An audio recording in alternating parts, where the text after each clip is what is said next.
Hello once again, and season's greetings to those who celebrate. Had a bit of a thrift shop find in the recent past. Obviously the main event's this little kind of mini PC, but picked up these media and Xbox remotes and a game nobody ever seems to have heard of, or at least no one I know, who's into Dune. So we'll have a little look at those as well. Now let's dig in. So we got the remotes, nothing too special, let's just cover them quickly. So this is like a media center remote for XP Vista or Windows 7 apparently. Looks like they got rebranded by a bunch of manufacturers, and this might be the second generation of these. Could be handy for building a kind of retro media PC. I actually got a Vista machine that's got a lot of TV functionality on it, including a SCART socket to output to a TV. So if I ever get like a decent sized CRT TV, that might be quite fun for some old stuff. Also got the DVD remote for the OG Xbox. Never seen one of these, so I thought for $1, let's pick it up. So yeah, those little things there. And we got the Dune game as well. Okay, so a Dune video game. I was aware of a few, RTSs around this age, but had never seen this. And, messaged a friend a picture of it, and he said, yes, pick it up. This is some weird thing. So I'm having a look on the wiki article. Looks like this is a 2001 adventure game based on a year 2000 Sci-Fi Channel mini-series, which I have also never heard of. The game was not a commercial or critical success. And the company that made it, Cryo Interactive, went bankrupt shortly after the game's failure. Very nice. Let's see. Okay, yeah, they're talking about there's a PlayStation 2 version, but had a very troubled development. And what about the critical reception? Ooh. Okay, the meta aggregator scores are around the 50% mark. Ooh, Computer Games Magazine gave it 1 star out of 5. And yet also was put up as the Electric Playground's 2001 Best Adventure Game for PC award, but lost to Myst 3. Well, so it'll be interesting to have a look at this anyway. It's the screenshots look wild. And whether it will have any English tracks on it, I have no idea. But yeah, a weird little thing. And now on to the main event. Let's have a look at that PC. So I saw this in the shop and was a bit confused as to... well, it doesn't give you many clues, I guess, which makes it more intriguing to me. It has the label. So the label says it's an Asus bare bones kit of some sort, and originally made by PC Genius. So a Dutch PC builder, I guess. So it looks like this would have been a kit. I guess it would have been the case, power supply, and motherboard. Custom Asus Mobo, I presume. So as to what's in it, I don't know. I also don't know how old it is. So we can have a look around the outside, and I'll take you through the clues. So it's got a silver DVD RW. So was that fitted when the thing was originally made? It's a matching colour, so could be. Quite a nice little case this as well. Interesting size. It looks like it takes full-size cards as well, which is pretty cool. On the front you've got your sound, you've got small and big firewire. Oh, look at that, it's got an optical audio output. And you've also got a compact flash card slot. Wow, this one slot takes MMC, SD, and Sony memory stick. So that seems risky. Seems like you could easily jam something in there the wrong way around. So yeah, that's the front. It's a nice little case. It's got a stand on the bottom. Let's hoping it stand up. When I was cleaning it, lots of fluff just came out of this hole. I haven't opened it yet. I've only cleaned the outside because it got rained on a bit. But yeah, just running the cloth over it pulled strings of fluff out, so maybe it's filthy inside. Nothing to see on the other side. On the back you've got, I guess, it's not a full-size ATX power supply, is it? What else? So yeah, one of the things that intrigued me is, okay, it's got PS2, a couple of USB, it's got DVI, VGA, but also still a parallel port. And you've got like S-Video and composite for the output. And you can see here, it looks like it will take 2 full height cards instead of just half height. So it must have like the motherboard and then a riser. So yeah, unusual little machine. Right, now we can have a look inside and see what this is. So I'll give my guess. I was thinking, it doesn't look like, it's certainly not got USB 3. Having the printer port and the serial port, it makes me think it can't be very new, but also, DVI, a DVD-RW, maybe it's like 2005-ish? Let's find out. Okay, going to try this out using a head torch. Since my lighting is nothing special, I'm sure it would be nice to be able to see inside the computer. So very easy to take the case off. Just those 2 screws. Well, I say that. Let's find out. Okay, not quite as easy as I was hoping. I mean, the screws were easy. That is quite on there.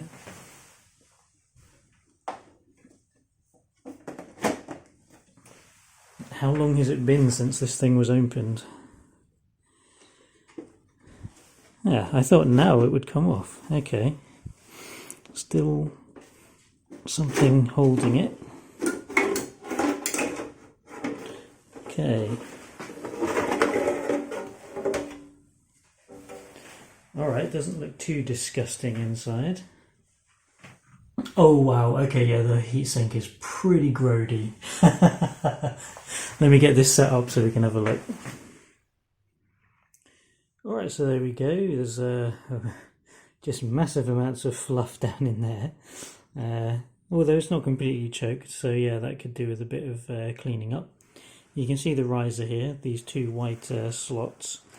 Now, they appear to just be PCI, so yeah, you're not going to put an AGP card in it. What? Interesting that you would bother to put in full-size slots like this, but not be able to put like a fast graphics card in. No AGP, no PCI Express. Does make me think maybe it's earlier, closer to 2000 than I thought it was.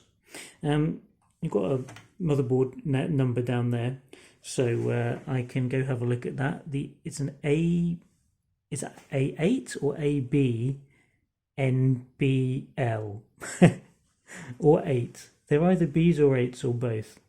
All the capacitors and stuff look in good condition, so let me take this apart a bit more. Not sure if I'll need to cut here. If I can get the DVD drive out quickly, then I won't feel like I'm wasting your time. Otherwise, there's a screw here. Also, we can see it's parallel ATA. Now, maybe when I see the size of the hard disk, that's going to give me some extra clue as to how old this is. Okay, so there was one more screw holding the cage in, which also has the hard disk attached. The hard disk was screwed in with the wrong screws. These finer pitched screws I think fit in CD drives and stuff, but need a coarser pitch for hard drives. So if that was put in by the original PC builder, they sucked. Like I say, maybe this will give us, oh my goodness, it's a Desk Star. I mean, it is at least a Hitachi Desk Star and not an IBM. So 2006, 200 gigabytes. Okay, well that could be the date of build. And I say that because there are actually SATA connectors. So this it's kind of a weird in-between period where you get a little bit newer with the Core 2 Duos and stuff, and you're going to be SATA, PCI Express, all of that kind of thing. This thing, okay, it was got they haven't this board must be really built to a price, because they haven't populated all the SATA headers. You've got 1, 2, 3. This says TPM. TPM? Really? that sounds, isn't that something you need for Windows 11? You can see actually under here. Let me unplug this. I mean, I say, let me unplug it. Try not to actually damage this, because the old connectors are much trickier than the new ones, easier to bend pins. You see there's also an unpopulated parallel ATA header there. Now what's interesting is we've got the NVIDIA chip there. So is this NForce? Yeah, there's a number NF430. So presumably this has some sort of built-in graphics which might have some amount of performance. We'll see. Right, let me have a look up and see what this thing actually supports, what it is. I think that's as much as I can tell without taking like the heatsink off and seeing what's actually written on it. So googling the motherboard doesn't actually tell me anything, which makes me think this is some pretty rare, well, you know, not necessarily super rare, but it's not that common. There was an A8N, which was socket 939, it's talking about opterons and things. Certainly I think it must be AMD, right? I think NForce was it only for AMD? Maybe not. Let's see if we can get this heatsink off. Oh, wow, these old heatsink clips. Okay, so I think you push down and then this comes out. Or, oh no, I see, right, there's a clip down there. It's got a nice copper core, looks like an okay heatsink. To be fair, this thing needs to come off to be deep cleaned. Okay, they used it. Yeah, socket 939 it says down there. Okay, so if I clean up this CPU, we can see what we're working with. I'll have a look at the RAM as well. Okay, so what did we have? We had the chipset. Now thinking about it, this probably must be the south bridge, because we've got a big heatsink over here.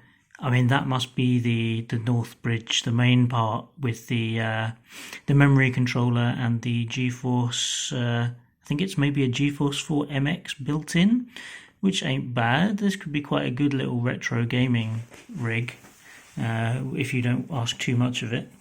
There's the one Grody capacitor down there. Hopefully that won't cause us any issues. All the others look okay. So yeah, we've probably got a built-in GeForce 4 or something. The fact that it has, if this is the south bridge, then apparently having SATA, unless the SATA is supported, no, you can actually see the lines coming from this chip and going to the SATA, I think. That probably means it's a later revision, one of the latest ones, like 2004, 2005. So yeah, that would line up with the hard disk age. The CPU is an Athlon 64, 3200. Don't know if that's actually the clock speed or what. Maybe we can do some overclocking or something. One of the things the NForce got in later revisions was support for 400 megahertz RAM, which is in fact what we have here. So this should be 2 sticks, I think, of 512 meg 400 megahertz RAM. So this machine is an interesting little thing. Could be, yeah, it could have its uses, I think. Interesting time in gaming. We'll find out if the integrated graphics back then are any good, and also if this thing works. Now the place I bought it from does usually test, at least plug in electronics and make sure that they turn on. So hopefully we've got a fairly good chance. I need to find some paste to put on the CPU before I put the heatsink back together, but things are mostly clean now, so let's give it a go. Okay, so the Athlon 64 is a bit more interesting than I was thinking. You know, first 64-bit CPU, and also first on-die memory controller, at least for a a consumer chip. So quite an interesting time in the history of x86 computers. Probably a kind of fairly ideal XP machine. Now sadly 64-bit XP is like a waste of space. You're not very compatible with anything at all. So it's not going to make sense to do 64-bit OS. So just having a look at this. Look at the size of this heat spreader. And look at the size of this contact patch. So that that copper is actually raised. So it's the only bit that's going to make contact. So I guess I'm going to be putting the thermal paste onto the heatsink rather than onto the CPU, because there's no point just spraying it everywhere. Okay, giving it a bit of a squish test, so that looks like about the right amount, maybe quite generous, but it should spread a little more as we clamp everything down. Right, let's remember how to put this thing back together. So it had this thingy on it, and that. Okay, yes, and then we put the clamps on, and then the fan and stuff is just connected into the heatsink itself. So, ooh, it likes to wobble. I mean, this thing has a huge heat spreader, so shouldn't be too much risk of damaging anything, unlike the Athlons that... Oh, let's not wobble too much. Unlike the Athlons that came before this, which were very... I remember having... I think the ones before this were bare dies. You certainly heard stories of people cracking them. Right, it's quite a solid clamp force, that. Yeah, that's really in there. Give it a bit of a wiggle to try and get the paste right in. Okay, cool. Let's get the shroud back on. Now this draws air directly from the outside, so that's pretty neat. Nice design. Okay, so the fan's got to go here. Okay, it's got some lugs that line it up. And then the shroud was on like this. Get these long screws in.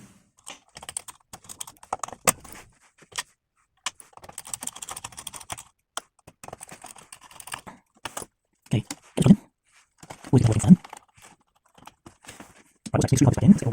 alright, found the correct screws to put the hard disk back in.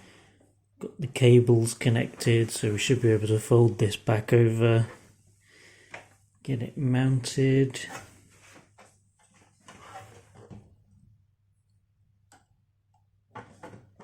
So this goes down like this. Okay. Oh, got to get this cable plugged in as well. Oh, look at all this IDE, proper old. Okay, that's in. Get those screws in.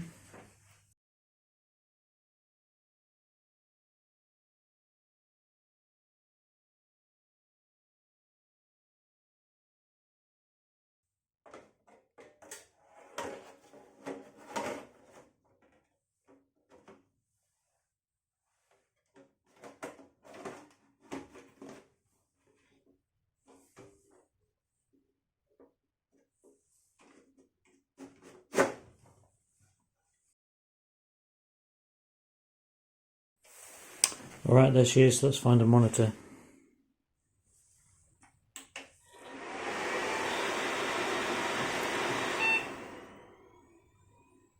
Oh, I'm glad it calmed down. That was loud. Let's reset the BIOS, see if that makes any difference. Okay, what I did instead was turn it off and turn it back on again very quickly, and this time it worked. Probably something to do with the bad capacitor, maybe? Okay, it was frozen in the BIOS, but I turned it off and back on again, and now it's booting Windows instead. Oh, if this has got a password on it, I'm going to have to remember how you hack Windows XP passwords. And need a Windows XP disk. Oh, well, you should really set passwords, shouldn't you? Wouldn't that be a good idea? Oh, okay, we've got Media Center Edition. I suppose that makes sense since it has S-video and things. We got, the Athlon 64-3200 Plus. Got 512 megs of RAM, and we are missing 32 megabytes, so that must be set up for the graphics. Realtek? Damn. I assumed it would be some NVIDIA thing. Ah, yeah, it's an NVIDIA Serial ATA controller. Got your IDE, got your FireWire. FireWire is also networking. Yeah, got the built-in stuff. But the graphics. NVIDIA GeForce 6150. Okay, I guess that is what it's called. Wonder if the DVD drive works.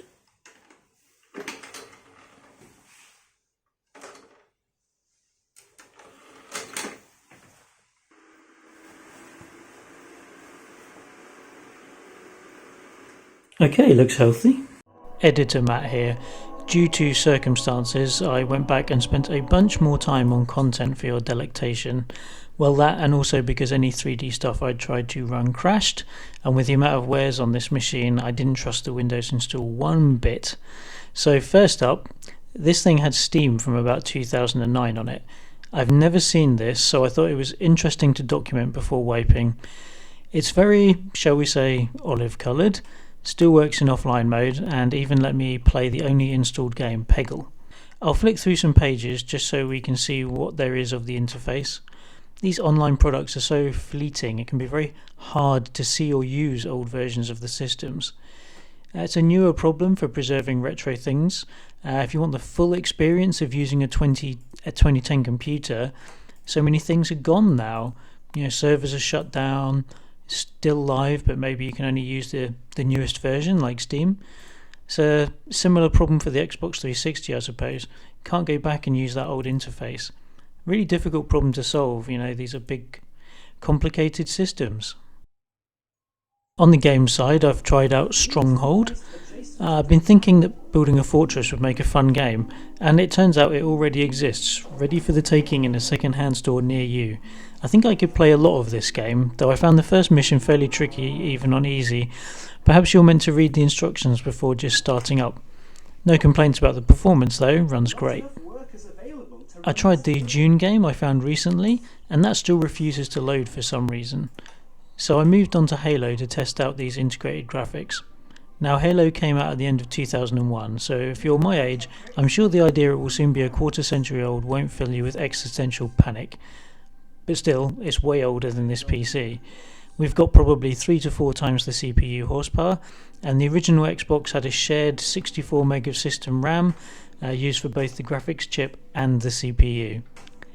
We've got 512 megabytes, a little bit of which is allocated to the GPU. Sounds like it should be much faster, right? Well, it sure ain't, although it may also be that the PC port is not the best optimized thing around. Did try patching it to the latest version, but no big change there. Looked into the graphics specs between the NV2A in the Xbox and the GeForce 6150 in this PC. Seems like the Xbox actually had a lot more graphics grunt, double the render fill rate and maybe 4 times the texture speed. And for the memory throughput, the DDR400 RAM in this PC can give about 3200 megabytes a second on a single channel. Now we should have dual channel here, and I did check that by running with a single stick. Frame rate definitely gets a good jump when you got both sticks in, maybe 20% or so. So 6 gig a second in dual channel would be about the same as the OG Xbox. Some always said the Xbox was just a Pentium 3 PC, but this gives you an idea of how custom it really was, and if you consider it to have integrated graphics, smoking fast as well. As you can see, Halo's playable with most settings on low at 800 by 600, but it's not great. Unfortunately, I don't have many games in the right age range to test this well. They're things that would either run just fine on a Pentium 2 system, or they want a newer system than this. I did try Homeworld 2 out, and that runs great. Could I add a graphics card to juice this thing up? Sadly, due to only having a PCI slot, any graphics card I could buy would really be held back. I had a look at a great video by Pixel Pipes, and whilst you might get something playable with a PCI card, you'd probably be giving up a half or more of the performance. I'll drop a link to that video in the description. So I guess this computer is still good for what it always would have been. It's a compact, decently powerful PC for running Windows XP. It'll do some light gaming. It's got excellent media features like the TV outputs and the digital audio jack. Although, why is that jack on the front? Surely you'd want to hook it up to an AV amplifier, and that would be around the back, right? Weird. But what am I going to use it for? It's a nice little machine, but I've got two Core 2 machines that will do everything this does, but better. There's the small shuttle PC, which has PCIe for a good graphics card, and I've got a full-size Medial machine that's even better for media stuff. It's got a SCART output that works magically somehow with no software whatsoever, straight from the BIOS, and presumably that's an RGB output that would beat the S-Video on here. Still, it's an interesting machine from an interesting time in PC history. This is almost like the genesis for modern machines. After a bit of research, it seems like this Enforce 2 chipset can support SATA connections to storage, it's got PCI Express for adding cards, and of course you can put multi-core CPUs in here. And the CPU is 64-bit and it's got an integrated memory controller. Now that sounds like a pretty modern feature set, and it's almost 20 years old now. How time flies. Okay, let's have a look in the BIOS and then wrap up. Okay, we're in now. This is a thing I have found with some of these computers, that they're not responsive on first boot. You have to just turn them off and turn them back on, and then they'll be okay, even stable apparently. I guess they need the decent capacitors to get started, but once they're running they're okay. However, what I should do is actually fix the things. Unfortunately, when they kind of work, it's tempting not to. Right, so we'll turn on smart monitoring, because it would be nice to know if the hard disk is going to die. Cool and quiet. Well, yes, that's probably good. Timing mode auto. Over 4 gig remapping. Yeah. But yeah, actually a much more interesting machine than I thought it was going to be. Glad I took a chance on that. So yeah, first 64-bit x86 consumer processor, and yeah, probably a really good XP machine. Not quite the maximum performance for the graphics, but probably anything that was coming out early in XP's life is going to run pretty well on that integrated GeForce. Thanks all for joining, and I've got plenty more hardware to be having a look at if I only had the time. I'll see you next time.